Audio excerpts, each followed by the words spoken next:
Meus irmãos, boa noite, graça e paz a todos.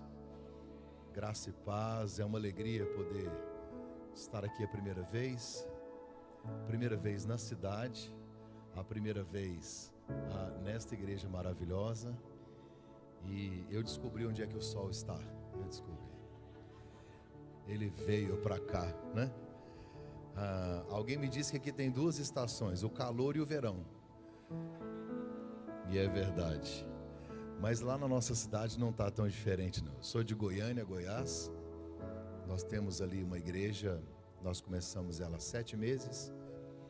E eu sirvo ao Senhor ali, juntamente com a minha família, numa casa maravilhosa de adoração ao Senhor, assim como vocês aqui. É um privilégio poder estar aqui hoje, esta noite, poder compartilhar com você uma palavra. Eu não vou falar especificamente para casais. Eu tenho várias palavras para casais. Então, mas hoje eu vou falar para a família de uma maneira geral. Eu não sei se tem algum solteiro aqui. Tem algum solteiro aí? Tem solteiro? Meus sentimentos. Deus tenha misericórdia da sua vida. Você sabe que não existe solteiro encalhado. Não existe. Encalhado é quem casa errada. Tá bom? Você sabe o que significa a palavra solteiro? Inteiro. Inteiro. Então não existe cara metade. Seu casamento só vai dar certo o dia que você se descobrir inteiro, completo. Antes de Deus trazer Eva, primeiro Deus criou o jardim. Depois Adão, Deus cria um propósito. Depois Deus cria Adão para o propósito e traz Eva para multiplicar o propósito. Ok? Então essa é a ordem. Então primeiro você descobre para que você veio para a terra. O que você está fazendo aqui, né? Então você tem que ser realizado, sozinho, com propósito e feliz. Aí você vai encontrar outra pessoa com propósito, realizada e feliz. Aí vai dar certo. Pastor, eu que já casei, se lascou, agora você ora e Deus vai te dar muita graça. Não tem jeito. Eu sou casado com Susan Carla há 23 anos. Susan Carla não foi, ela é a melhor decisão da minha vida. Porque eu decido por ela todos os dias quando eu acordo. Grave isso. Amor não é sentimento. Amor é decisão. O amor não é um presente que te entregam. Amor é uma obra de arte esculpida com suas decisões diárias. Você está aprendendo? Então tá bom. Se alguma coisa que eu falar fizer sentido, pega seu celular, anota, depois sei lá no seu Instagram, você posta, me marca, me segue, que eu estou muito sozinho lá. Estou tão carente, precisando de uma curtida, tá? Então eu estou casado com Susan há 23 anos. Depois que eu casei com Susan Carla, meu ministério prosperou, minha vida financeira prosperou, eu engordei 25 quilos. Ela me fez bem demais. Susan me deu 3 presentes: o Christopher de 18, o Frederic de 14 e o Nicolas de 12. 3 filhos, 3 meninos, 3 filhos. Ore pela minha esposa, ela cuida de 4 crianças. Tem gente que não entende. Pastor, não entendi a matemática. Na minha igreja tem uma mulher que ela fala assim: pastor, eu sou ótima no português, a matemática é que me derruba. Quem não entendeu está mais derrubado que ela. Então minha esposa cuida de 4 crianças, não é fácil, orem por ela. Temos 3 filhos. Então, como eu não tenho filhas, não tenho meninas, eu costumo dizer que eu tenho 2 mulheres: a minha mãe e a minha esposa. São as únicas mulheres da minha vida. Aí eu pus na rede social assim: tenho 2 mulheres, uma me deu a vida e a outra a razão para eu viver. Eu senti um clima tenso. Lá em Goiás a gente chama inveja. Eu não sei como é que você chama aqui, mas se você respirar assim, passa, mas rapidinho passa, tá bom? Vamos para a Bíblia? Marcos capítulo 2. Se tiver como, tem como pôr a Bíblia aqui ou não? Tem? Põe para mim aqui, Marcos capítulo 2, eu vou ler a partir do verso 1. Que vocês usam, tá? Fica à vontade.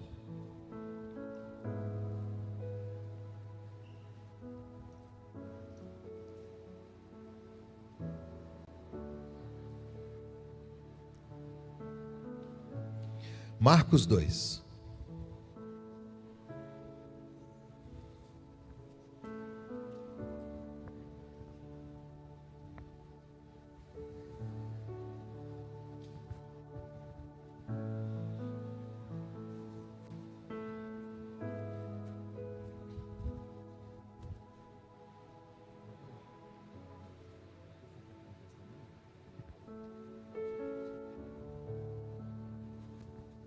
Marcos capítulo 2, verso 1. Se tiver como colocar ali, eu agradeço.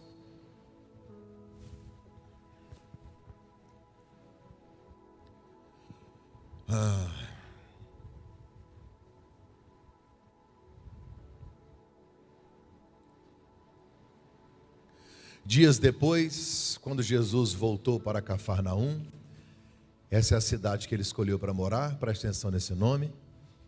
A notícia de que ele tinha voltado se espalhou rapidamente. Prefiro outra versão. Que versão é essa? Não. Pode pôr NVI, qualquer uma, mas essa é boa para ler, para estudar não, tá? Eu uso a transformadora. Outra boa para você ler, que é muito gostosa, é a Mensagem. Maravilhosa para ler. Mas essa aqui é importante porque ela quer ver, presta atenção nos detalhes, ó. Já trocou? Forte, hein? Essa é boa. Quer ver? Eu vou te mostrar. Olha tanto que é interessante a questão da versão. Quanto mais perto do original, olha que legal, presta atenção. Poucos dias depois, tendo Jesus novamente entrado em Cafarnaum, olha, presta atenção nisso. O povo ouviu falar que Jesus estava, presta atenção, lê lá, eu vou falar aqui, numa casa. Gente, mas não tem diferença entre numa casa ou em casa. Tem diferença? Tem ou não? O problema da maioria de nós, você sabia que não é teologia, né? É português. O que significa em casa? O que significa em casa? Opa, na própria casa, quer dizer, ele mora aqui. Então, muda tudo. Jesus entra num monte de casa. Lê o resto de Marcos tudinho, entrando Jesus, saindo Jesus, na casa de Zaqueu, na casa do fariseu, na casa não sei de onde, na casa do publicano. Jesus está num monte de casa. Os maiores discursos de Jesus não foi no altar, não foi no templo, não foi na sinagoga, foi sentado numa mesa, em alguma casa. Só que aqui não está em alguma casa. Aqui vai fazer toda a diferença. Jesus está em casa. Olha que legal. Vamos lá. Verso 2, olha que legal. Então muita gente se reuniu ali, de forma que não havia lugar nem junto às portas. Barreiras, me ajuda. As portas. Quantas portas tem essa casa? Uma. Faz diferença e muito, porque a casa está lotada. Se ela só tem uma porta, essa casa é grande ou pequena? Olha que legal. Quantas portas tem? Só uma, está escrito aqui.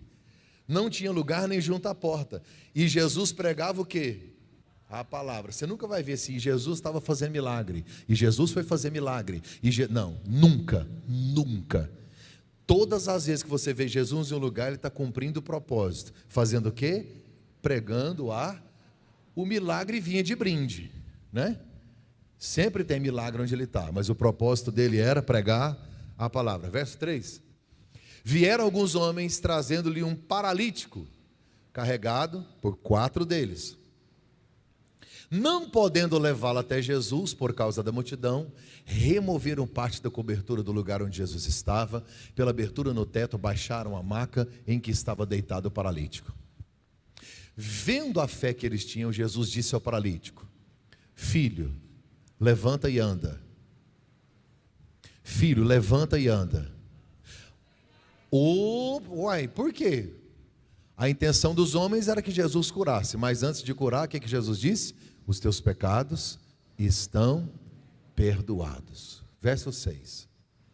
Estavam sentados ali alguns mestres da lei, raciocinando em seu íntimo: por que esse homem fala assim? Está blasfemando. Quem pode perdoar pecados a não ser somente Deus? Verso 8. Jesus percebeu logo em seu espírito que era isso que eles estavam pensando, e lhes disse: por que vocês estão remoendo essas coisas em seu coração? O que é mais fácil? Dizer ao paralítico: seus pecados estão perdoados? Ou levante-se, pega a sua maca e ande? Mas para que vocês saibam que o Filho do Homem tem poder na autoridade na terra para perdoar pecados, disse ao paralítico: eu digo a você, levante-se, pegue a sua maca, ou a sua cama, a sua esteira, e vá para onde? Para casa. Verso 12. Ele se levantou, pegou a maca, saiu à vista de todos, que atônitos glorificavam a Deus, dizendo: nunca vimos nada igual. Amém. Posso ouvir um amém? Jesus está nessa casa, né? Na verdade, ele mora nessa casa. Todos nós sabemos que Jesus, ele não é de Cafarnaum. Na verdade, Jesus nasceu lá em Belém. De lá ele foi criado em Nazaré, e de Nazaré ele decidiu vir para cá, quando ele começou o seu ministério. Todo mundo que conhece um pouquinho de Bíblia, já leu que Jesus nasceu lá em Belém da Judéia. Um dia, pode deixar aceso, eu gosto de olhar na biloca dos olhos do povo, para ver se eles não estão dormindo. Se apagar, dorme mesmo, que o pregador é bem fraquinho, pode deixar tudo aceso.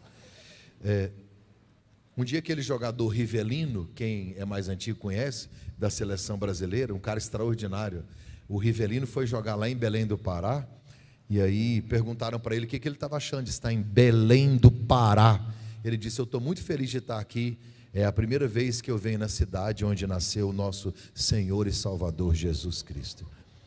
Para deixar bem claro, para quem não conhece e não sabe, Jesus nasceu em Belém, mas não foi do Pará, é da Judéia e é longe pra caramba. Então Jesus nasceu lá em Belém da Judéia. Só que quando ele ainda estava pequeno, seus pais tiveram que fugir para o Egito, e quando voltaram para Nazaré. Ele passou sua vida em Nazaré, tanto é que ele é conhecido como o Nazareno. Quando ele completou 30 anos, ele foi começar seu ministério, tinha que escolher um lugar para morar. Só que Jesus foi criado em Nazaré. Belém e Nazaré estão na Judéia, aonde fica Jerusalém, onde fica o templo. Então a galera, o pessoal mais nobre da classe média alta, morava nessa região. E Jesus decidiu morar com o povão, com a galera da classe média baixa. Então Jesus decidiu ir para Cafarnaum, que era o lugar da galera, do povão, dos pobres, tinham dificuldade até para falar, pouco estudo. Jesus não só decidiu morar lá, mas como escolheu os seus apóstolos, todos lá, todos improváveis. E Jesus foi morar nessa cidade chamada Cafarnaum, em frente a um lago, presta atenção no que eu vou falar, lago de água doce, que eles chamam de Mar da Galileia. Por que eles chamam de mar? Porque lá não tem água. Quando eles veem um lago daquele tamanho, na cabeça deles é mar, né? Mas não é, é um lago de água doce. Jesus, todos os dias que ele acordava, lá em Cafarnaum, que ele olhava, ele estava vendo o lago. Cafarnaum fica numa montanhazinha, ao lado do Monte das Bem-aventuranças, perto de Tiberíades, ao lado de Genezaré, próximo a Tábiga. Vocês sabem de tudo isso, vocês são batistas, mas é que eu estou só tentando relembrar alguma coisa aqui. Mas aí Jesus, ele escolheu esse lugar para morar. Só que Jesus não tem casa, ele não é dono da casa. A Bíblia diz que o Filho do Homem não tem onde reclinar a cabeça, então ele tinha que escolher uma casa para ele morar. Esta casa que diz que ele está em casa, ele escolheu para ser um hóspede permanente por 3 anos e meio. Pastor, de quem é essa casa? De Pedro. Aliás, de Pedro não, da sogra de Pedro. Dos 12 apóstolos, Pedro é o mais crente, ele mora com a sogra e leva todos os amigos para morar lá também. O senhor vai falar mal de sogra, pastor? Não. Quem fala mal da sogra cospe no ventre que gerou o maior presente da sua vida. Quem fala mal da sogra cospe no ventre que gerou o maior presente da sua vida. Pastor, não pode falar mal de sogra? Não, mas eu também não tenho nada de bom para falar dela. Ah, é? Só pronuncie uma palavra quando ela for melhor do que o silêncio. Se você não tem nada de bom para falar, cale sua boca. Só ore por ela. Senhor, recolhe a tua serva, porque orar não é pecado. A Bíblia vai me dizer que Jesus escolheu essa casa. E agora ele vai morar nessa casa e ali ele vai fazer muito. Por isso que você vai ver que a maioria dos milagres de Jesus foram ali perto do lago de Genezaré, ou Mar da Galileia, como você quiser, Cafarnaum, aquela região. Tem muita coisa ali. A sinagoga onde Jairo era o presidente. Jesus, se você olhar, ele fez muitos milagres nessa. Presta atenção, eu só tenho um jeito diferente de pregar. Eu prego Bíblia. É Bíblia, Bíblia, Bíblia. Nós vamos comer só Bíblia hoje, tá? Pode ficar sossegado. Então, Jesus decidiu morar nessa casa. E aí a galera descobriu que ele estava lá. O pessoal postou no Orkut, que o Orkut é dessa época. Aí postou, Jesus está na casa, está na casa dele, bora descer para lá. Hashtag, partiu Cafarnaum. E aí desceu todo mundo, a galera veio e tal, não tinha lugar nem junto à porta. A Bíblia diz que Jesus estava lá pregando, quebraram um telhado, desceram um homem, Jesus curou ele, todos deram glória a Deus e nunca viram nada igual. Então Jesus está nessa casa aqui da Bíblia, sim ou não? Sim ou não? A pergunta que fica não é se ele está na casa da Bíblia, é se ele está na nossa casa. Se eu te fizer uma pergunta assim, Jesus está na sua casa, todo mundo vai falar amém. Quais são as características de uma casa que Jesus escolhe morar lá? Ele não foi obrigado a ir para lá, ele escolheu morar lá. Quais são as marcas de uma casa, de um casamento, de uma família, que Jesus olha e fala, eu vou ficar aqui? Quais são as características de uma família, que ao olhar para ela e fazer um raio-x daquela casa, daquela família, você vê Jesus lá? Se eu perguntar, Jesus está na sua casa, você vai dizer amém. Tá bom. Eu vou fazer uma outra pergunta.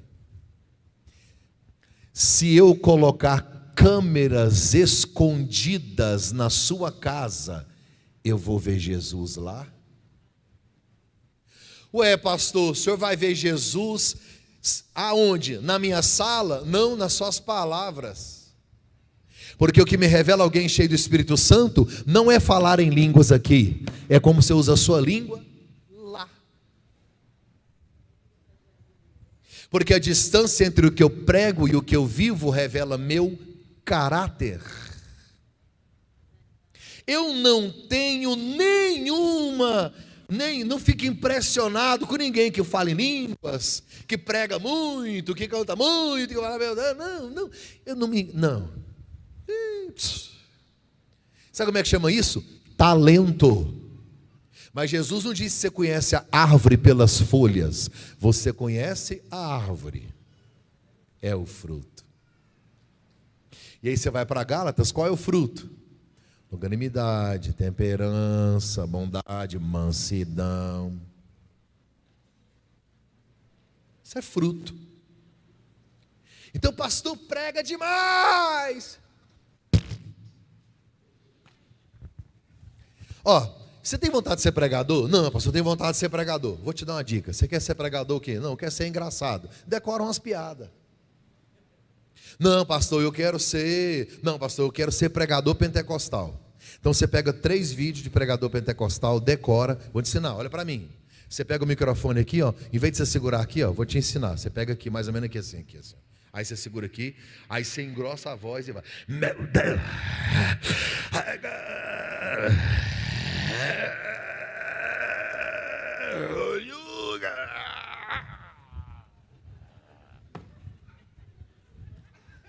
Corta umas canas, vê 2 anjos, pronto.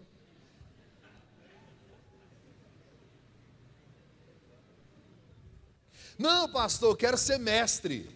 Meus amados irmãos, de acordo com o ácido desoxirribonucleico, na perspectiva da hermenêutica, analisando a exegese do texto, nós podemos perceber que do grego a palavra koinonia, você pode ser quem você quiser. Sabe como é que chama isso? Talento. Olha na minha mão. Reputação. Essa palavra não existe no dicionário da família. Como que eu cuido da minha reputação na minha casa? Eu adoro pregar para casais quando a minha mulher não está. Eu falo o que eu quero. Porque o dia que ela está sentada ali, eu preciso vigiar no que eu falo. Porque se eu falar alguma coisa, ela vai dar uma olhadinha, ela usa óculos, ela vai fazer assim.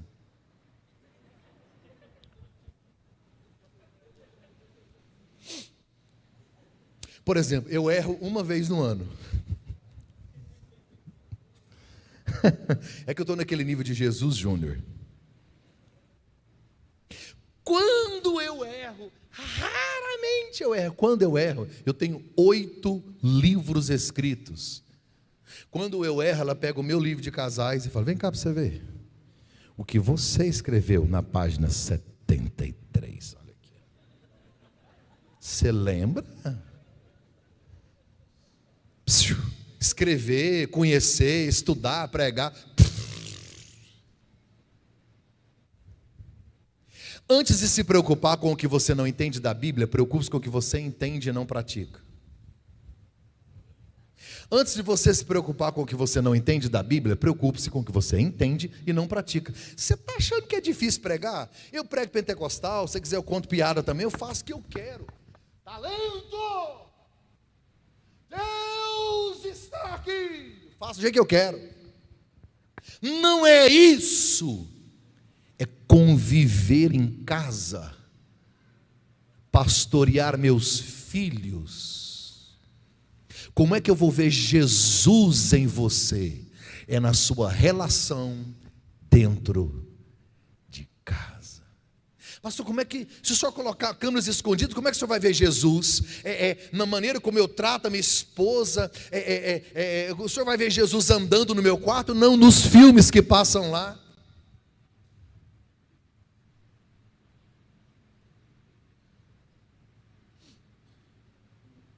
Por que eu falei de câmeras escondidas? Porque se eu for colocar, vamos supor que eu vou lá te fazer uma visita. Se eu for te fazer uma visita, o que você vai tentar me mostrar? Que está tudo bem. Quando a gente recebe visita, a casa está limpa. Um dia eu fui jantar numa casa, o banheiro estava tão limpo que eu falei: traz o prato, vou comer aqui no banheiro. Gente do céu, que banheiro cheiroso. Eu falei: será que é assim todo dia? Ui, não vai, né? Não. A casa fica limpa, o cachorro fica amarrado, os meninos é treinado. Não, gente, pensa na educação dos meninos quando você chega. Tudo bonitinho, engomadinho, tudo certinho, aquele cabelinho mediado para trás, você fala: gente do céu.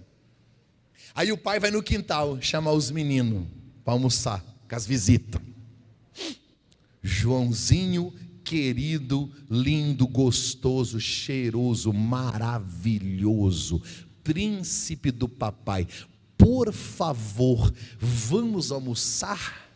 O menino: pai, é o Senhor.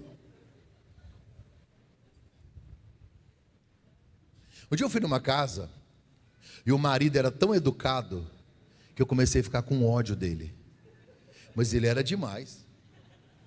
Não, mas assim, servindo a esposa dele, atendendo e abrindo a porta, aquela coisa. Não, eu estava com ódio já. Falei, não, você não pode ser tão educado. E aí eu fiquei esperando, na hora que eu cumprimentar ele, ele vai vir, Pai do Senhor, pastor.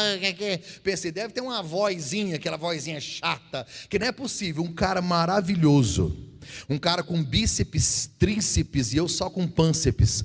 Quando eu cheguei, aquele cara gostosão, lindão, maravilhoso, tratando a esposa dele assim, falei, não, ele deve ter uma vozinha. Quando eu cheguei, que eu estendi a mão, ele, a paz do Senhor, pastor. Não, saí dali numa raiva dele, não, mas numa educação, mas um gentleman, assim, tá. Falei, vai dar ruim. Quando eu entrei no carro, minha mulher falou, tá vendo? Sabe o que eu falei para minha esposa? Eu queria ver agora que eu saí. Recentemente eu soube que eles se separaram. A coisa mais fácil que tem é você fingir. Por isso que rede social faz sucesso.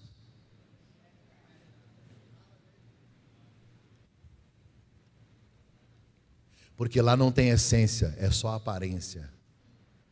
Eu sou o que eu quero na rede social. É por isso que a gente vê tanto homem que gosta de ter amantes virtuais. Sabe por quê? Porque lá ele é quem ele gostaria de ser. Você é um excelente galanteador virtual, mas não consegue conquistar quem dorme do seu lado. Fraco, menino, medíocre, pequeno. Você ficou chateadinho? Você ficou chateadinho? Ficou? É por isso, olha aqui, que nós precisamos parar de comparar a nossa essência com a aparência das pessoas. Sabe o que acontece na rede social? Lá só tem coisas lindas e maravilhosas. A gente compara as coisas ruins da nossa casa com as coisas incríveis da casa dos outros.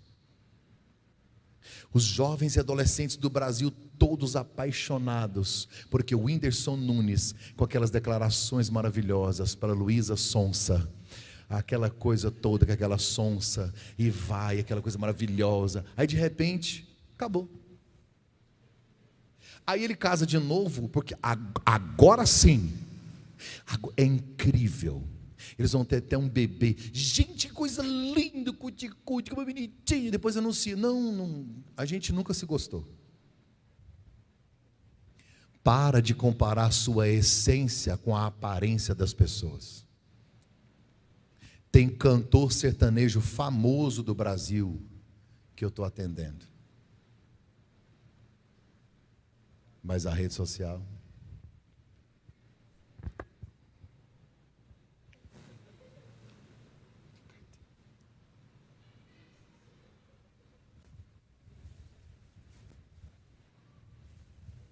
Se eu for te fazer uma visita, eu já sei, por isso que eu falei de câmaras escondidas. Essência é uma coisa, aparência é outra. Gente, é muito fácil você aparentar que tem um casamento legal, que a sua família está bem, e a gente vai disfarçando. E tem uma coisa, aqui dentro tem um casal que já faz dias, vocês estão debaixo do mesmo teto e dormindo em quartos separados. Esse casamento não é de verdade, é de mentira, e o pai da mentira não é Deus. Não há neutralidade nas nossas ações dentro de casa. Não há neutralidade. Tudo que você faz gera um resultado. Quais são as características de uma casa que Jesus está nela? Primeiro, preste atenção comigo. A Bíblia diz assim: e Jesus ensinava a palavra. Você pode dizer isso comigo? Você está de máscara? Só para não... É didático, tá? Pode falar baixinho para não te incomodar. Diga assim: Jesus ensinava a palavra. Presta atenção. Jesus sempre foi reconhecido. Ele é o mestre dos mestres. Está cheio de gente ouvindo lá na casa. Sim ou não? Sim. Então, se ele é o mestre, Se tem muitos alunos e ele está ensinando, você consegue raciocinar comigo? Vamos raciocinar? Vamos raciocinar. Ele é o mestre, tem um monte de aluno e ele está ensinando. Ele é mestre, tem alunos, ele está ensinando. Uma casa que tem Jesus é uma escola. Tem que ser. Aliás, você sabia que toda casa é uma escola? Entre você e a sociedade lá fora tem uma ponte chamada família. Quer ver uma coisa? Quem aqui tem muitos irmãos é bom de negócio. Quem nunca teve nenhum irmão não sabe negociar com ninguém. Olha para mim, tudo que você vive hoje é baseado no que você aprendeu na sua casa. Pastor, e por que eu estou apanhando? É porque tem coisa que você não. Por que você não aprendeu? Porque não teve um pai ausente, às vezes o pai saiu de casa, confusão, é briga, divórcio. E tudo que você vive hoje, o alicerce foi construído na sua família. É por isso que às vezes dá confusão nos casamentos. Aqui dentro tem gente que vem de uma família agregada. E tem outros que vêm de uma família dispersiva. A minha família é dispersiva. A da minha mulher é agregada. Explica, pastor. Eu vou explicar. O que é uma família agregada? Todo mundo faz todo mundo junto. É churrasco, é festa, é bar. Gente, você sabe que eles estão reunidos de longe, eles fazem tudo. Até vai comprar um carro, vai 8, 10. Estão lá. E conversa e faz. Como que é o dispersivo? Para você ir na casa do dispersivo, você tem que avisar, ligar, agendar, programar e confirmar. Quase que mandar um e-mail confirmando a presença. Aí geralmente o cara da família que é agregada, ele fala, gente, esse povo é tão agoniado, gente mais, eu queria um negócio mais light. Olha a família do meu namorado, são, né? São mais sensatos, mais calados. E o cara lá da família que é dispersiva, que é assim mais na dele, fala, rapaz, eu sinto falta dessa comunhão. E aí casa. Aí um dia, na semana, depois da lua de mel, tá os dois em casa, de repente para uma van na porta, do nada, sem avisar, 18 pessoas, já desce abrindo geladeira, fazendo churrasco e gritando, o dispersivo,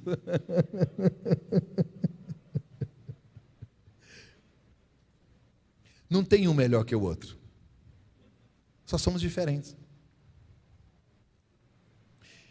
Tudo que você faz no seu casamento, provavelmente é aquilo que você viu, ouviu, aprendeu, você só repete.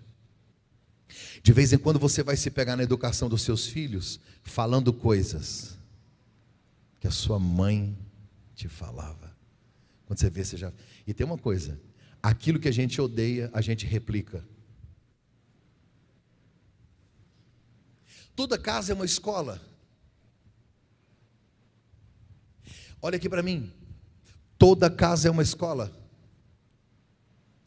e casamento é mais ainda. Escute o que eu vou te falar, casamento é uma escola onde você se matricula e nunca pega diploma. Casamento é uma escola onde você se matricula e nunca pega diploma. Conhece alguém formado em casamento? Não tem jeito. Um cara falou para mim, pastor, eu entrei no segundo casamento agora, deu ruim o outro. Quando eu entrei, falei assim, mano, já é, velho. Que isso? Eu já fui casado 6 anos, eu vou entrar arrebentando, já sei de tudo, eu já entendo de casamento. Ele falou para mim, entendo nada, né, pastor? Zerou, começou tudo de novo. Falei, pois é. É que uma mulher é diferente da outra. Aliás, ela é diferente dela mesma, depende do dia do mês. Ninguém forma em casamento. Não existe diploma para casamento. É uma escola. A família é uma escola. A família é uma escola. Olhe para cá, quando eu vejo uma criança que xinga, uma criança que morde, uma criança que briga. A culpa não é dela, ela é reflexo de uma imagem que ela viu em casa. A alma dela está gritando por algo que ela absorveu dentro da família. Então não adianta eu quebrar o espelho, eu preciso mudar a imagem. 90% dos pais que levam filhos ao psicólogo percebe que quem precisava de tratamento é eles.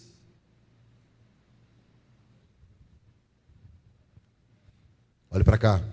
Nós somos a primeira cartilha que eles leem.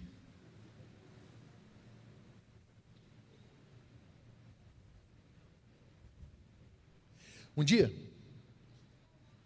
eu fui numa casa, terminou um culto, eu fui numa casa, o pastor chamou para jantar na casa dele, eu fui, não tinha asfalto na porta, a igreja tinha no máximo 15 pessoas, não tinha asfalto na porta, os meus filhos começaram a brincar com os filhos dele, eram todos pequenos, meus filhos, o mais velho tinha 8 anos no máximo, e as crianças brincando lá fora e ver aqueles meninos tudo sujo, e eu gosto muito de brincar com crianças, e os meninos correndo, eu estava sentado, aí eu parei e perguntei ao menino assim, o que você quer ser quando crescer? Ele falou, grande.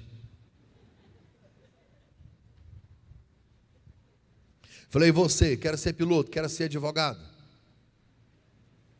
Eu perguntei, o filho do pastor, 6 anos. Deixa vocês conversar depois. Eu perguntei, o filho do pastor, 6 anos. O que você quer ser quando crescer? Ele disse, quando eu crescer, eu quero ser um homem de Deus, igual meu pai. A sua filha gostaria de se casar com um cara igual a você?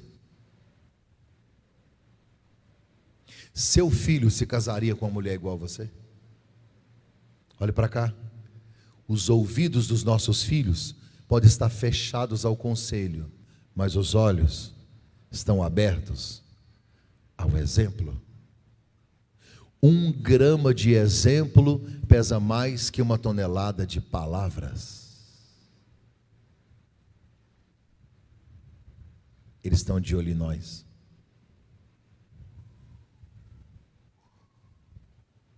Eu morei na Inglaterra, em Londres, com a minha família, 2018, 2019, 2020. Eu e minha família fomos convidados para ajudar uma pequenina igreja missionária lá em Londres. 3 anos trabalhando com aquele povo naquele lugar. Meus filhos estudavam numa escola cristã protestante. Meus filhos estudavam numa escola cristã protestante. Você sabe o que é uma escola cristã? Que ensina Jesus, que fala de Jesus, não é católica, é protestante. Tinha uma igreja dentro da escola. Tinha culto toda sexta-feira. E na quarta-feira, ensino religioso, cristianismo, Jesus, cristianismo, uma escola cristã protestante. Presta atenção no que eu vou te falar. 80% dos alunos desta escola cristã protestante, 80% dos alunos lá são muçulmanos. 80%. O menino muçulmano, ele entra nessa escola cristã, que ensina Jesus, protestante, ele entra nessa escola aos 6 anos, e sai aos 16. Quem é bom de matemática já entendeu que um menino muçulmano, ele fica numa escola ouvindo sobre Jesus 10 anos. Ele entra muçulmano e ele sai muçulmano. Alguém tem coragem de me dizer por quê? Alguém arrisca? Alguém fala aí? Fala aí, por quê? Quem ensina? Os pais.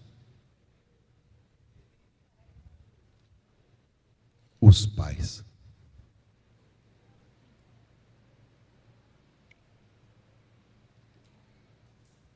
No Brasil a gente acha que só dos nossos filhos frequentar a igreja já resolve.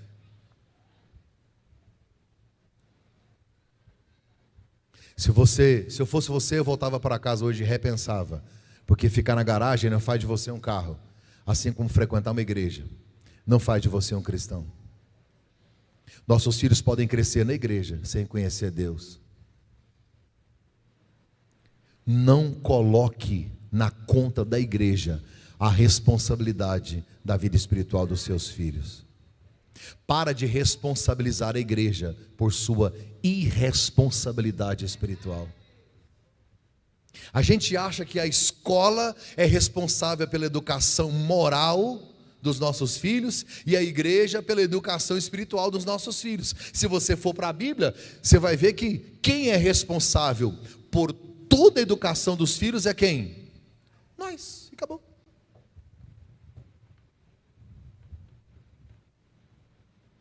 Ah, pastor, mas é porque eu não aprendi, porque minha mãe, porque meu pai. Para de desculpa. Quem é bom em desculpa não é bom em mais nada.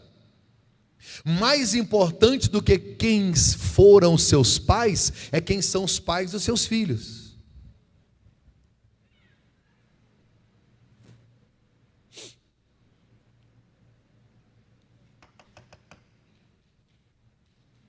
Estou demorando nesse ponto, né? Já vou passar para os outros. Fala Deus, fala Deus.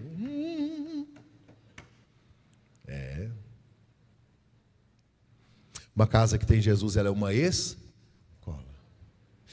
Pastor, tá, mas uma escola? Mas o senhor acabou de falar que toda casa é escola. Sim. Qual que é a diferença da casa que Jesus está para que Jesus não está? É que na casa que Jesus está, eu acabei de ler. Jesus ensinava o quê? O que ele ensinava? Então, se Jesus está, não é qualquer princípio, não é qualquer verdade. O que se ensina numa casa onde Jesus está? Palavra. O problema é que você está sem tempo, né? Ah, eu te entendo. Eu te entendo. Fique tranquilo, você não precisa do tempo. Descansa, fique tranquilo. O traficante tem tempo, pode ficar sossegado. Alguém vai resolver isso para você. O TikTok tem tempo, a internet tem tempo, o Instagram tem tempo. Você pode ficar tranquilo, você não precisa ter tempo. A minha geração troca presença por presentes. E tem gente que até quando chega em casa, ele não está lá não. Ele está online. É triste sentir saudade de quem está ao seu lado. Uma casa que tem Jesus, ela tem que ser uma escola. E quem são os professores? Nós. Quer ver o que é o exemplo? Eu li um livro de desabafos infantis. As professoras da escola dominical, avós e pais, anotaram orações de crianças. A gente aprende muito com a oração delas, com a sinceridade delas. Uma menina de 6 anos orando disse: Papai do céu, o meu pai não vai para a igreja e me obriga a ir com a minha mãe. A minha mãe não come jiló e me obriga a comer jiló. Papai do céu, me faz crescer logo, porque quando eu for grande, nunca mais eu vou comer jiló e nunca mais vou colocar os meus pés numa igreja. Se o pai é o alho e a mãe uma cebola, como é que os meninos vão cheirar? Eles estão de olho em nós. Grave isso, professor. Ei, mestre, professor, você é o professor da sua casa, olha para mim. 1 grama de exemplo pesa mais que 1 tonelada. de palavras. Uma casa que Jesus está é uma escola. Segundo, olha para mim. Teve uma cura nessa casa, sim ou não? Teve? Teve 4 homens ajudando o paralítico? Teve ou não teve? Quem curou o paralítico? Jesus. Ele curava muita gente? Sim ou não? Ele é o médico dos... Se tem um médico, um doente curado e 4 enfermeiros carregando um doente para o médico realizar uma cirurgia. Tem 4 funcionários do SAMU, 4 socorristas carregando um doente que foi curado pelo médico dos médicos. Me ajuda, Barreiras, me ajuda. Essa casa é um hospital. Uma casa que Jesus está tem que ser um lugar de cura. Esses 4 homens são agentes de cura. E aí, se nós trouxermos para hoje, não estou falando de cura física, de ter uma farmacinha lá de remédio, não é disso que eu estou falando, é de cura para a alma. Sabe qual é o problema? A família é o único exército capaz de matar um soldado ferido. A Bíblia diz assim, é melhor serem 2, porque se um cair, o outro vem, pisa no pescoço e fala, morre miséria, que eu te avisei.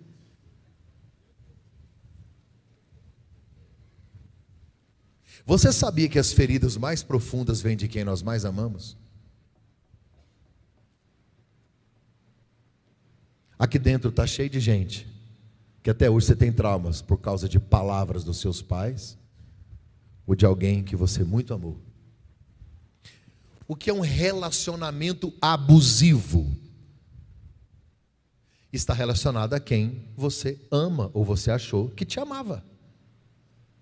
Não tem como existir um relacionamento abusivo de quem você não tem interesse nenhum. Então, se você notar, as pessoas, quanto mais nós nos tornamos vulneráveis, quanto mais a gente se despe, quanto mais a gente ama, mais a gente se fere.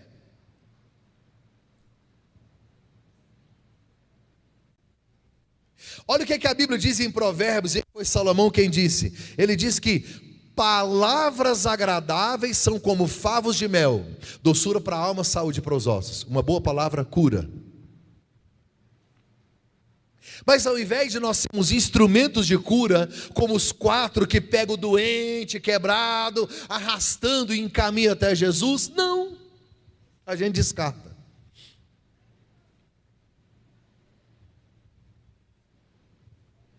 Carregar no colo perfeito, cheiroso, bonito é fácil. Quero ver carregar o quebrado. Eu quero ver pôr no peito, sentir o peso de quem caiu.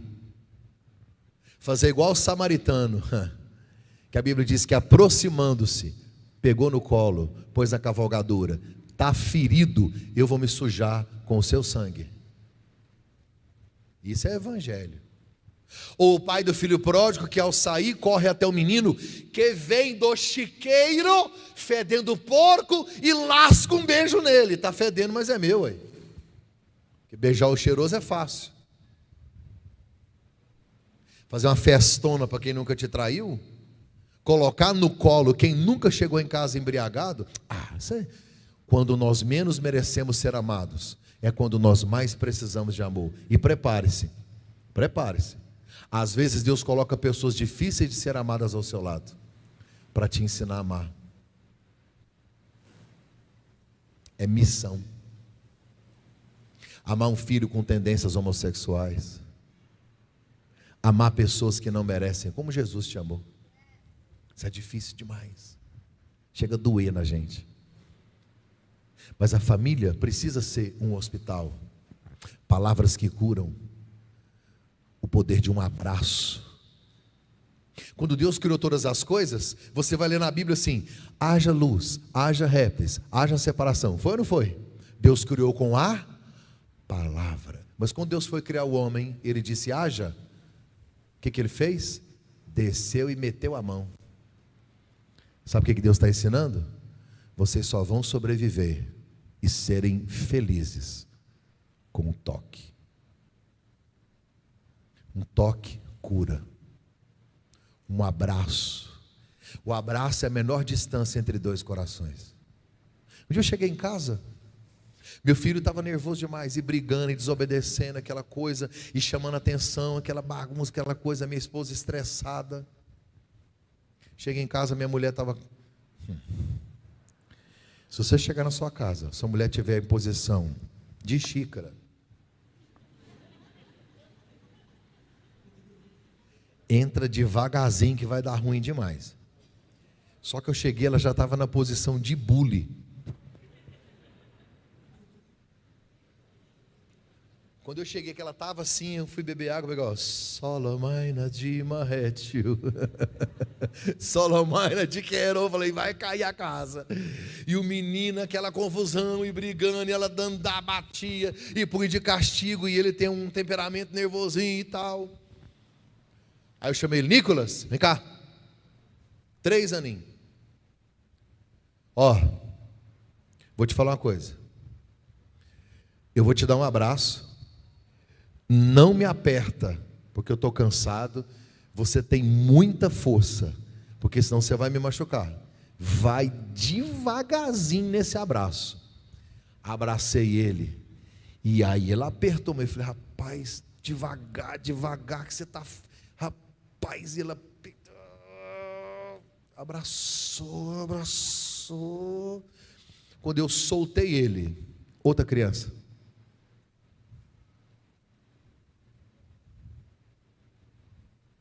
Tem hora que a gente resolve no discurso, às vezes no castigo, e às vezes a cura está no abraço.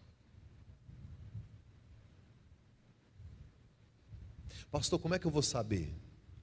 O Espírito Santo vai te dar graça para isso.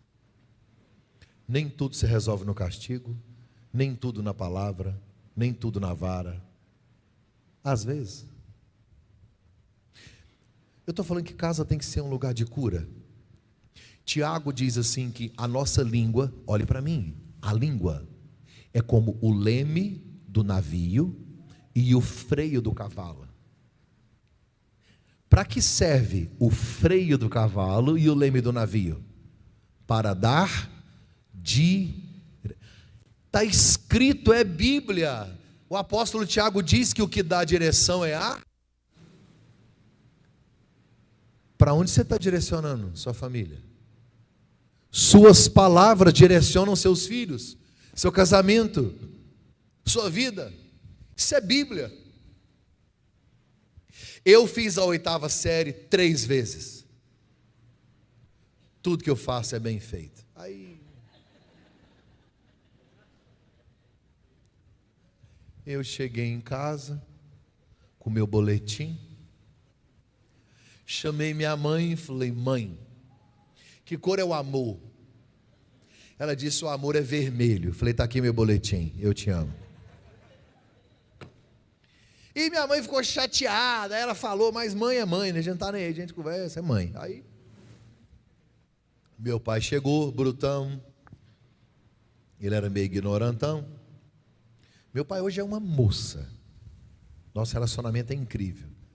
Mas nesse dia, ele pôs o boletim e falou assim, você é um fracasso.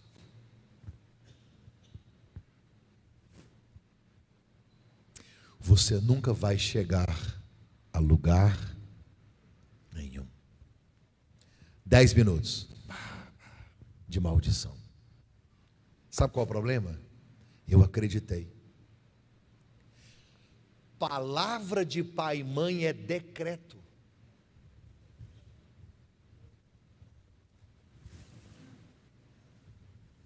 Eu falar, você falar, alguém falar, pode falar. Mas quando pai e mãe falam,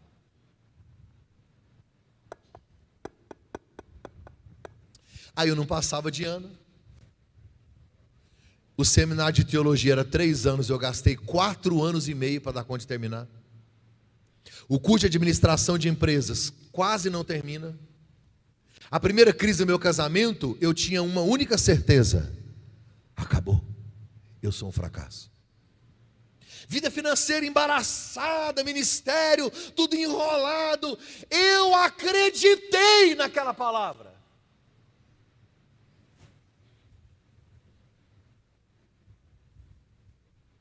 Um dia eu decidi falar com ele, abri meu coração, liberei perdão, conversamos, abraçamos. Espírito Santo curou minha alma, porque a última palavra na minha vida não vem da minha mãe, do meu pai, de você, do meu tio, do meu irmão, vem de Deus. E eu preciso acreditar nesta palavra. Sua casa é um hospital? Primeiro, uma escola. Segundo, um hospital. Cuidado com as suas palavras. Terceiro, diga assim: esta casa. Diga: esta casa que Jesus estava. Diga assim: é uma escola, é um hospital. Agora diga assim: é um refúgio.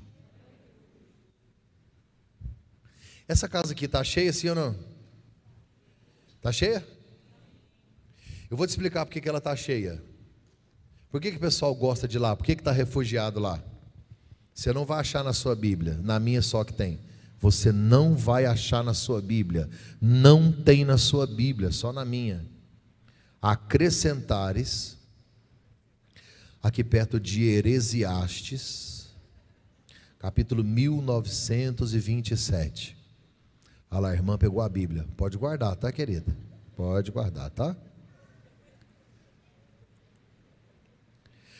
Aqui em Acrescentares, perto de Heresiastes, diz assim: e a casa de Pedro tinha sauna, piscina aquecida, teto solar, tinha Wi-Fi de alta velocidade, tinha 2 ofurôs, tinha ar-condicionado nos quartos, tinha uma TV de 190 polegadas e tinha uma garagem para 4 camelos.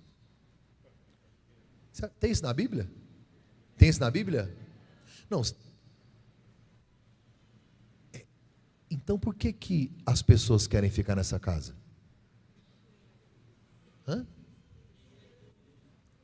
Porque ele está lá. O príncipe da paz. A casa só tem uma porta. Eu li. Ela é pequena. Não cabe. Está lotada. Não tem espaço na porta. Mas ninguém quer sair de lá. Porque não é o que você tem, é quem você tem. A Bíblia diz que é melhor você morar numa casa onde só tem hortaliça e amor, do que onde está o boi gordo e o ódio. Tem gente que não tem a metade do que você tem e está felizão.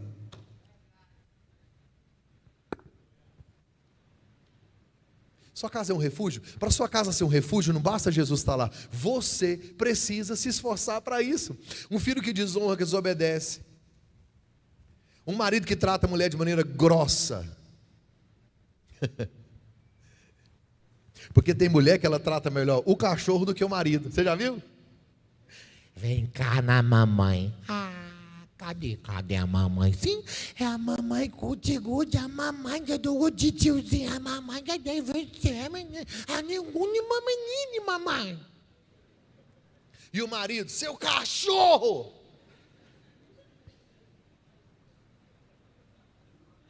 Tem homem que ele tem mais cuidado com o carro do que com a esposa.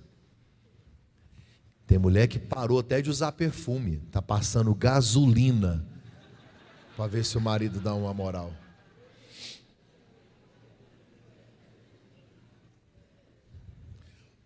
Deixa eu te explicar o que é refúgio. Você está andando de madrugada, de carro, a gasolina acaba, mais ou menos 3 da manhã. Aí você começa a andar a pé. Você vê a rua, não tem saída. E aparece um pitbull desse tamanho, e ele sorri para você.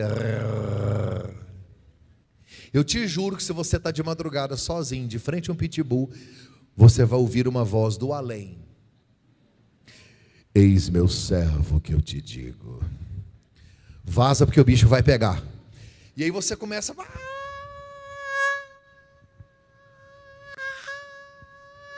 Você vai subir. E quando você está lá em cima, aí alguém vê aquele desespero todo e abre o portão. Eu te juro que se você estiver correndo de um pitbull e o portão abrir, você ouve anjo cantando. Aleluia. Você vê uma luz. Quando você entra, que o portão fecha, o pitbull fica de fora. Essa casa foi um? Essa casa foi um? Sabe qual é o problema? É que em muita casa, o pitbull está aí de dentro.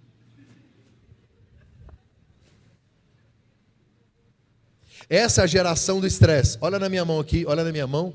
Nós, você e eu e você, ó. A gente come, vê se você me entende, come estresse na rua, come estresse no trânsito, come estresse no trabalho e vomita, hein? Nós confundimos intimidade com desrespeito. E tem uma coisa, a gente é tão vulnerável que a gente se conhece, que a gente sabe onde é que está a ferida do outro. Você sabe como ofender o outro. Nós somos profissionais na ofensa. Vocês podem juntar tudinho que vocês não conseguem ofender minha esposa, porque ela é pacífica e o temperamento dela é da paz. Você pode gritar com ela. Eu sei como ferir minha esposa. Eu não fere ela no grito. Eu sei o que falar perfeitamente para ferir minha esposa.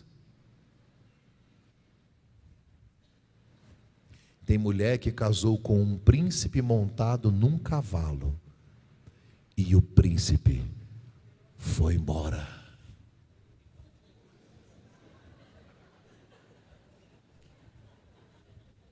Não fui eu quem disse isso.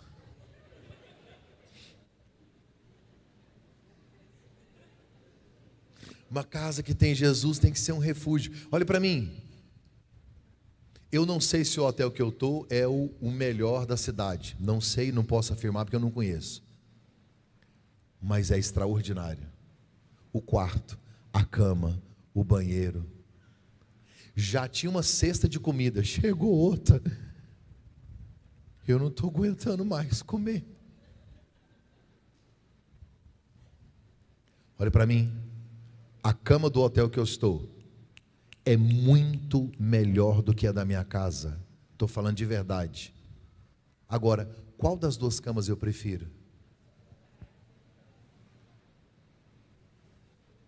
Eu já fiquei em cama, hospedado, em 22 países.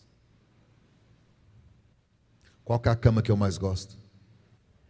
Por quê? Primeiro que ela tem o meu formato de pera. Se você acha que tem uma gestante dormindo lá, se você chegar na minha cama aqui lá. Eu deito, ela fala, bem-vindo em nome de Jesus. Mas a segunda razão para eu gostar da minha cama, porque quem eu amo, a melhor coisa que tem, você está no lugar de paz. E a gente precisa contribuir para isso.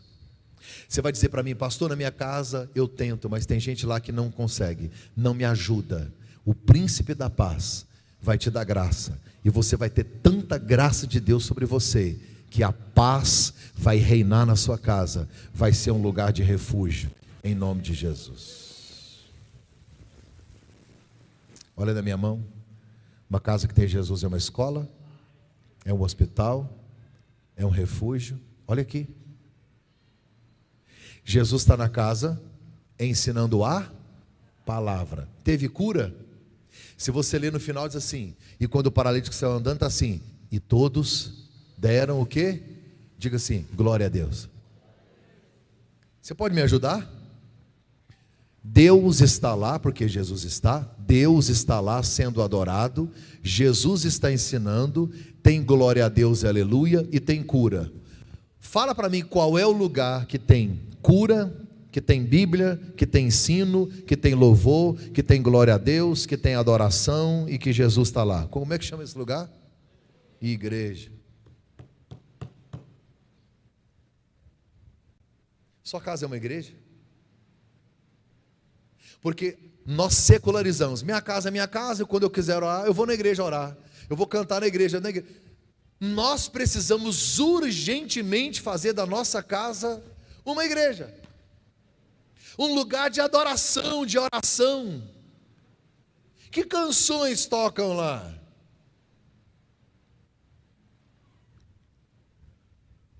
Deixa eu dar uma dica para os machos. Ei, macho, você que é casado, quer que a sua esposa te ache atraente, sedutor? Deixa ela te pegar no quarto orando pelos seus filhos.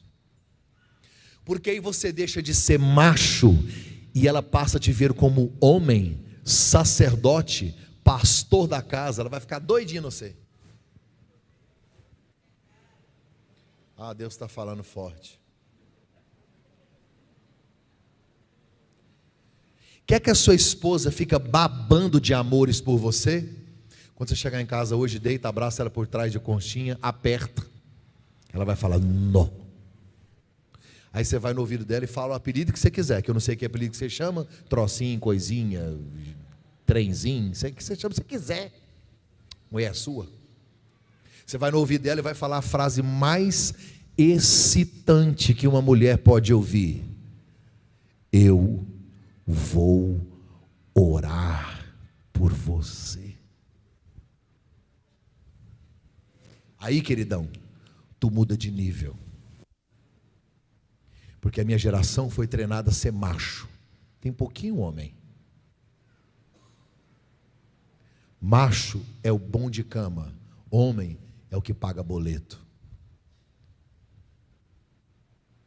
É o que enfrenta o inimigo pela família. Macho é o que pega todo mundo. Um homem de verdade não é aquele que fica com várias mulheres. É aquele capaz de amar a mesma mulher, respeitar e ser fiel a ela o resto da sua vida. Minha geração não precisa de macho, precisa de homem que honra as calças.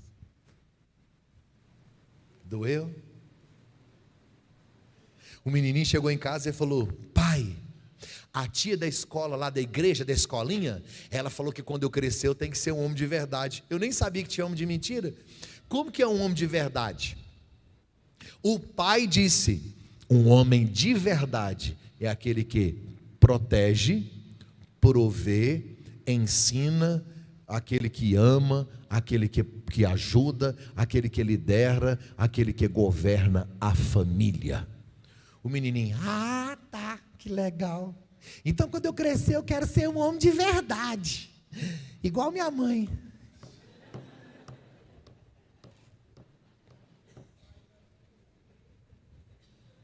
Diga comigo assim: escola, quem se lembra depois? Escola, hospital, refúgio, igreja.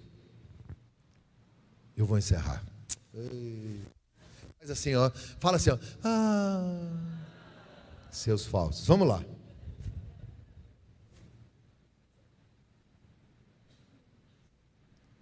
Lá em Goiânia tem uma febre de adesivos. O tal dos crentes põe adesivo nos carros. Um dia eu estava andando atrás de um carro, estava assim, ó: se você ama Jesus, buzine. Eu buzinei. O irmão ficou com tanta raiva que o Satanás ficou endemoniado. Foi, irmão, você que mandou buzinar, está escrito aí no carro. Outro dia eu estava parado atrás de uma Brasília, ela é amarela, uma porta verde, outra azul. Uma fumaça, estava parecendo um carro ninja, assim, perdido no meio da fumaça. Quando aquela fumaça parou, estava assim: presente de Deus. Aí eu parado atrás, eu comecei a orar. Falei: Senhor, se algum dia o Senhor quiser me dar um carro, desse aí não. E uma mulher lá em Goiânia, ela não tinha carro. O que ela fez, pastora? Ela colocou, escreveu no muro da casa: Ela escreveu bem grande assim, ó, esta casa pertence ao Senhor Jesus. A vizinha dela não gostou não, o vizinho. O vizinho chamou a esposa e falou, ó, o Jesus, eu nunca fui numa igreja, não sou crente, não leio Bíblia, não tenho religião. Mas o Jesus que eu já ouvi falar nessa casa, ele não está, nossa mulher é doida. Enjoada, entojada, fala mal de todo mundo, fofoqueira. O marido dela saiu para comprar um leite, tem 10 anos que ele não aparece. Por certo é que não achou a marca que ela queria, não voltou não. Os filhos dela vivem tudo acuado dentro da casa, com medo, o cachorro nem da casinha sai. Ela tinha um bem-te-vi, ele voou, de medo de não ficar aí. O papagaio não voou, o papagaio que ela cortou a asa dele, mas eu vi, ele desceu a rua a pé, ele foi embora. Um dia ela levantou de manhã para ir para a igreja, aquele cabelão, aquele blusão, aquele saião, aquele biblão, aquele linguão. Aí ela foi para a igreja.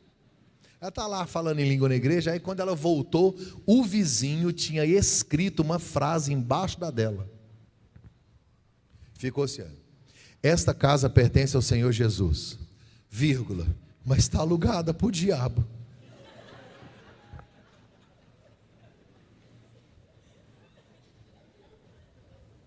Vocês estão rindo de vocês? Um dia alguém falou para mim, pastor, o senhor conta historinha demais. Nossa, que legal. Estou parecendo com Jesus, né? Que é o maior contador de histórias da história. Uma casa que tem Jesus tem que ser um refúgio, uma escola, um hospital. Tá? Olha para mim. Quando Jesus olhou, 4 homens quebraram o telhado. Quebraram a casa, tá? Não é telha igual a nossa, teleplan que você tira, não. O material da parede é o mesmo do teto, é de adubo. Fizeram um buraco. Tem uma versão que diz assim, fizeram um buraco. Quebraram a casa. Pum, pum, pum, estão lá quebrando. Quando Jesus olhou, olha para mim. Jesus olhou e a Bíblia diz, e Jesus vendo a fé. Então, como é que vê fé? Porque uma casa que tem Jesus, ela tem que ter o quê? Tem que ter o quê? Fé. Sem fé é impossível. Uma das marcas de uma casa que Jesus está é fé.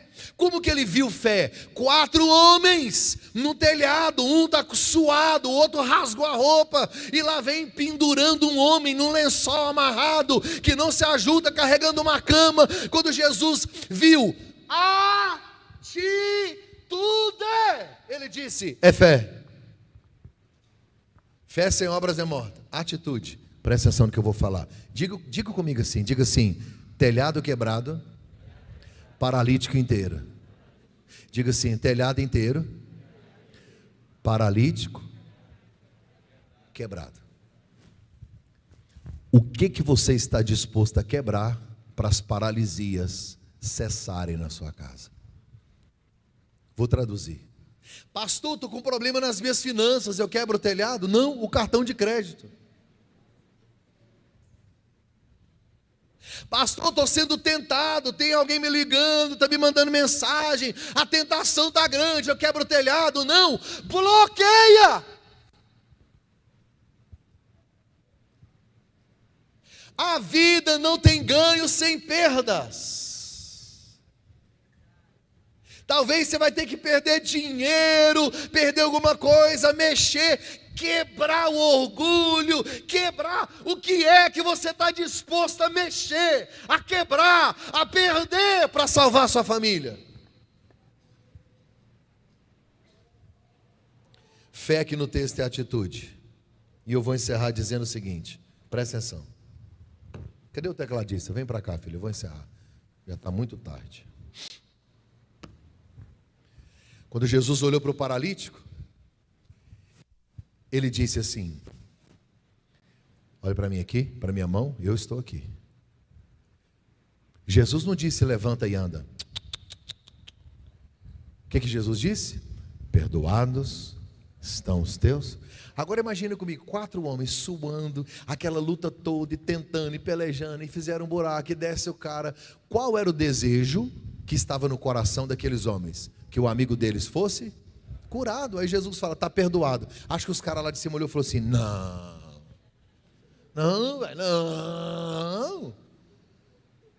Mas Jesus está me ensinando uma verdade. Teve cura, sim ou não? Mas antes da cura tem que ter, porque uma casa que Jesus está nela, uma das características não é só escola, refúgio, igreja, hospital, não. É uma casa que tem perdão.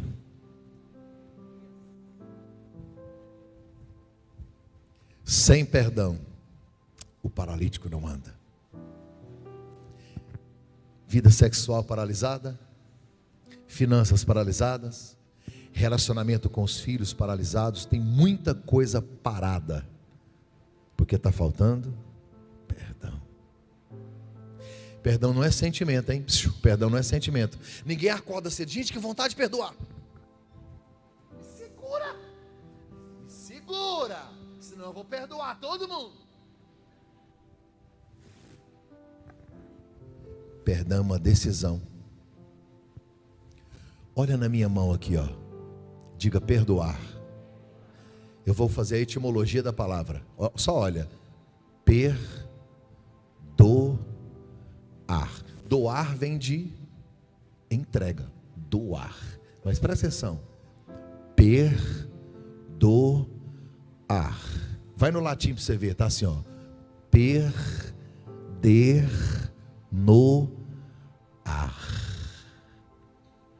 Perdoar é perder no ar, é deixar voar. E você percebe que quando você deixa o outro voar, é você quem estava preso. Porque quem não perdoa dorme com o inimigo todos os dias. Diga perda, diga perda. De perder, né? Perda. No diminutivo, perdinha. Perda no aumentativo é o que? Perdão. Perdão é uma perda grande. Só que a gente não quer perder. Você não é obrigado a conviver com pessoas que te feriram. Mas você também não pode fazer do seu coração um aterro sanitário. C.S. Lewis disse que o perdão é uma ideia maravilhosa, até que você tem que perdoar alguém. Só o Espírito Santo pode te ajudar. Tire esse lixo da sua alma. Deus olhou do céu e disse: todos pecaram, pecou, já era inferno para todo mundo, pecado. Deus olhava, só via cheiro de pecado. Deus encontrou uma solução para o pecado: cruz, ressurreição e perdão. Sabe quando é que tem solução para tudo isso? Sacrifício e perdão. E por último, uma casa que tem Jesus, a Bíblia diz que o paralítico andou, é uma casa que tem milagres. Uma casa de milagres. Tem um paralítico lá dentro, pastor? Tem. De vez em quando vai ter paralítico na nossa casa. Por quê? Porque nós somos humanos. A melhor definição que encontrei de família: união de vários pecadores. Traduzindo, vai dar ruim demais qualquer hora. Porque se vocês dois, só são os dois, o casal é a união de 2 pecadores. Se tiver um filho, é a união de 3 pecadores. Se tiver mais um, é uma união de 4 pecadores. Se tiver um cachorro, é mais um pecadorzinho para arrumar confusão na sua casa. Não crie expectativas enormes, incríveis, maravilhosas numa união de pecadores. Paulo disse que tem coisa que ele estava lutando para não fazer e fazia, e o bem que ele estava tentando não conseguia. Isso é família. E a gente vai se levando, vai ajudando. Olhe para cá. Não é perfeição, é transparência, coerência. É lutar para ver se a gente melhora, amadurece e cresce todos os dias. Tem um paralítico dentro da casa. De vez em quando, alguma área da sua vida também vai paralisar. Só que eu não posso aceitar que uma paralisia permaneça o tempo todo, todo dia. Uma hora tem que mudar. Se Jesus está lá, tem que acontecer alguma coisa. Tem que mudar, tem que ter uma cura, tem que ter uma transformação.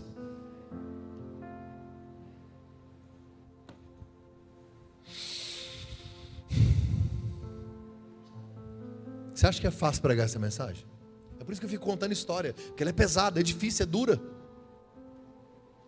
Porque primeiro eu prego ela para mim. Ou você acha que eu, porque eu estou aqui em cima, eu sou o melhor dos exemplos. Vou te contar o que acontece quando Jesus entra numa casa. E aqui eu encerro. Já fechei a minha Bíblia.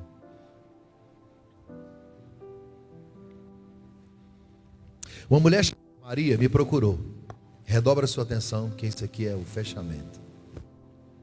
Uma mulher chamada Maria me procurou.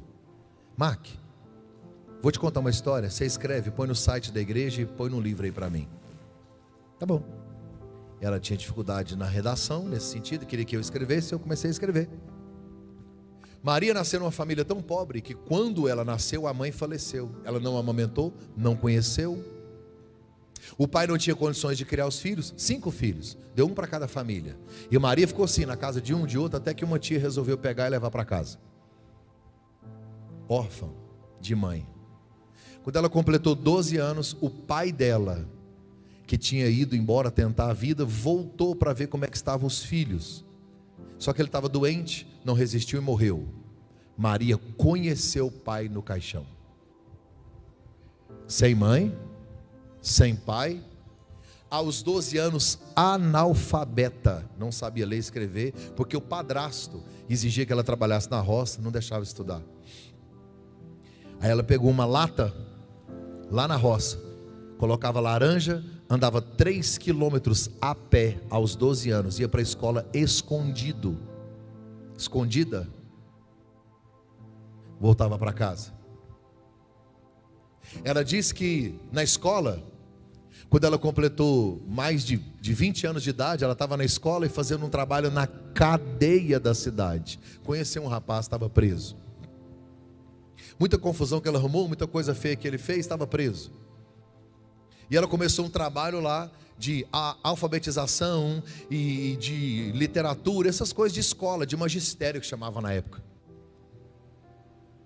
E aí o rapaz se apaixonou por ela. E ela pelo rapaz. O rapaz disse: quando eu sair daqui, casa comigo, namora comigo, prometo para você que eu vou mudar. E ela sem perspectiva, sem família, aceitou o desafio. Quando o rapaz saiu 1 ano depois, ela estava com 25 anos, namoraram, casaram, e o cara mudou de vida. Vendeu arma, vendeu tudo, largou as amizades, nunca mais teve confusão, nunca mais teve problema com polícia. E aí comprou um supermercadozinho e os dois foram prosperando. Com 5 anos de casados, o marido descobriu que não podia ter filhos. O marido levava sobrinhos, parentes para casa, e ela ficava toda constrangida. E um dia, eles foram numa igreja chamada Igreja Presbiteriana do Brasil. E o pastor pregou sobre Ana, a mulher estéril. No final da mensagem, Ana gera Samuel, um milagre extraordinário. Deus abre a madre de Ana, e o pastor encerra com o salmo: Deus faz com que a mulher estéril habite em família e seja alegre mãe de filhos. Maria chorava copiosamente. Pastor terminou de pregar, poucas pessoas lá no interior. Ela procurou o pastor e disse: eu sou uma Ana que não posso ter filhos. Aí ela disse: lá na minha religião eu batizei 73 crianças, mas nunca gerei um filho. O pastor disse: eu tenho uma palavra de Deus para a senhora.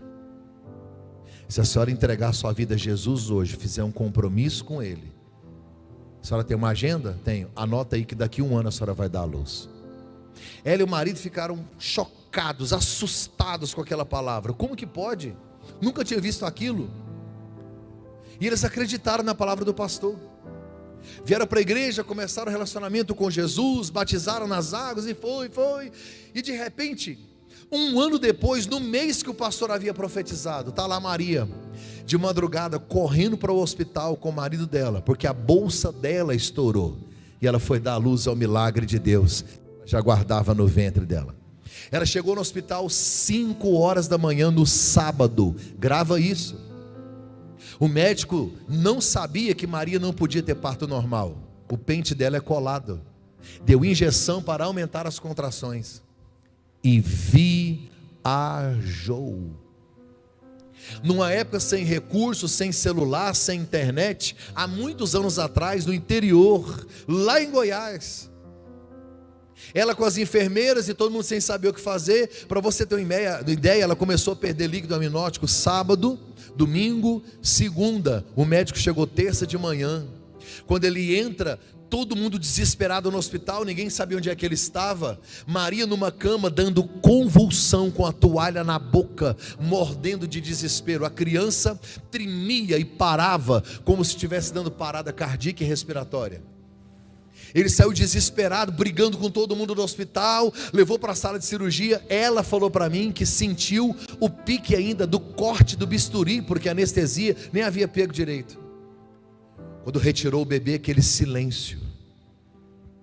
O médico teve que reanimar a criança, toda seca, grudada com aquelas coisas da placenta.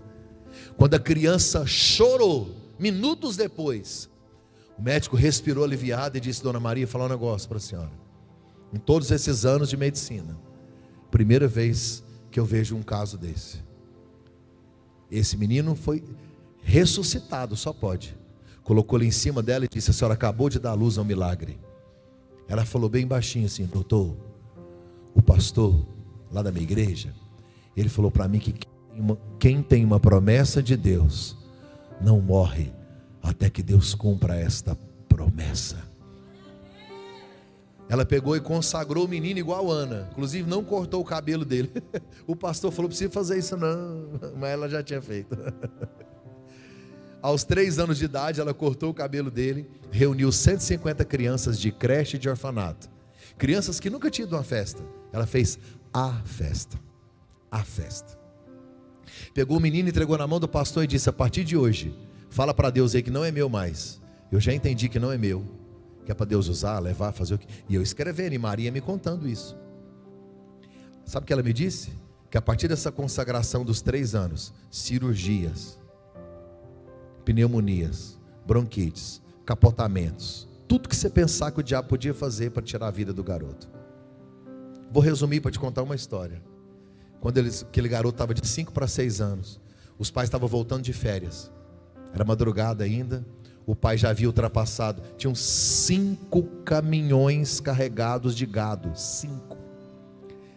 Antigamente, aquela carroceria de madeira antiga, né? Uma carga perigosíssima, carga viva. O pai ultrapassou 1, 2, 3 caminhões. Faltavam 2. O pai estava no meio. O pai, a mãe e o menino dormindo. 5 caminhões e o pai no meio do comboio, de madrugada.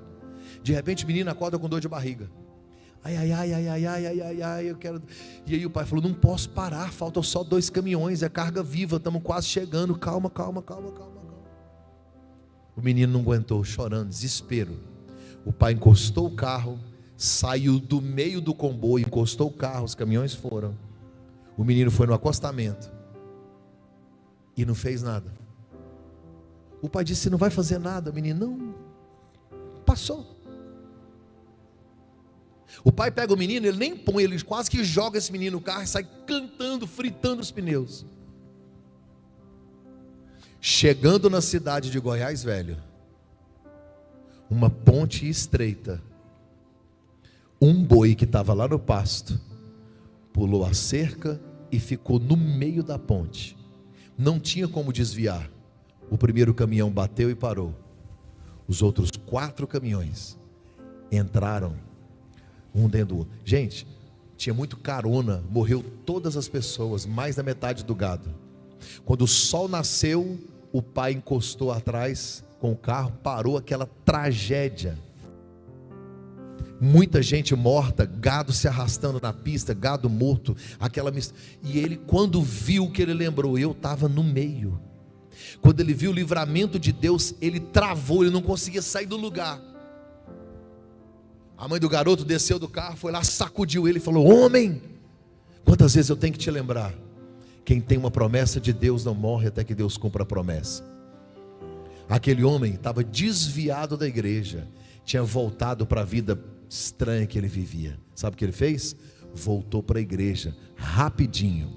Hoje ele é presbítero da igreja lá em Goiânia. Aquela mulher é líder do círculo de oração. E aquele menininho cresceu. Sou eu, Mark Anderson, que eu vim aqui para lhe dizer que quando Jesus entra numa casa, milagres acontecem, a esterilidade vai embora e coisas extraordinárias podem acontecer na sua vida. Pode se levantar, por favor. Diminui as luzes aí para mim. Eu queria que você ficasse em pé. Eu quero orar por você. Eu falei mais de 1 hora, de propósito. Eu vim de longe. Sabe que horas que eu saí da minha casa para estar aqui hoje? 3h50 da manhã. 3h50 da manhã eu saí de casa. E amanhã só vou chegar em casa meia-noite, porque quando eu chegar lá eu vou direto para a igreja, porque eu tenho encontro de casais lá. Eu não tenho irmãos, nem irmãs. Eu sou filho único de uma mãe estéril. Eu não tenho irmãos. Eu sou um milagre ambulante. Quando Jesus entra numa casa, coisas incríveis podem acontecer.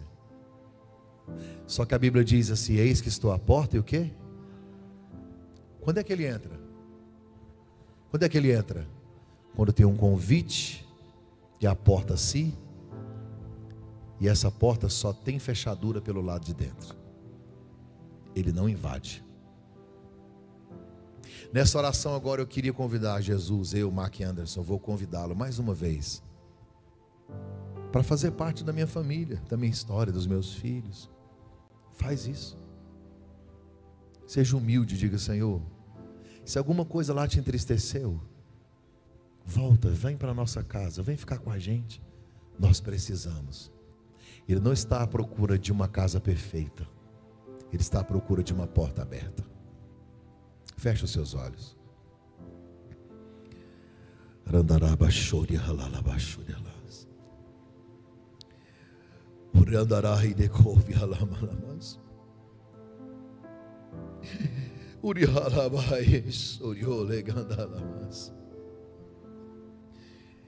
Pai, no nome de Jesus, se alguém entrou aqui hoje pensando em divórcio, que haja uma desistência imediata. Alguém que entrou aqui, ó Deus, precisando de uma cura, de um milagre, eu repreendo a esterilidade, a crise, o trauma. Eu repreendo, Pai, no nome de Jesus Cristo, todo intento do inferno contra nossas casas, nossas famílias. Nós abrimos a porta e dizemos que o Senhor é bem-vindo. O Senhor é bem-vindo. A porta está aberta, Pai, para a glória do Senhor, para a glória do Senhor, para a glória do Senhor, para a glória do Senhor. Eu abençoo estas famílias, para que elas profetizem como Josué: eu e minha casa serviremos ao Senhor.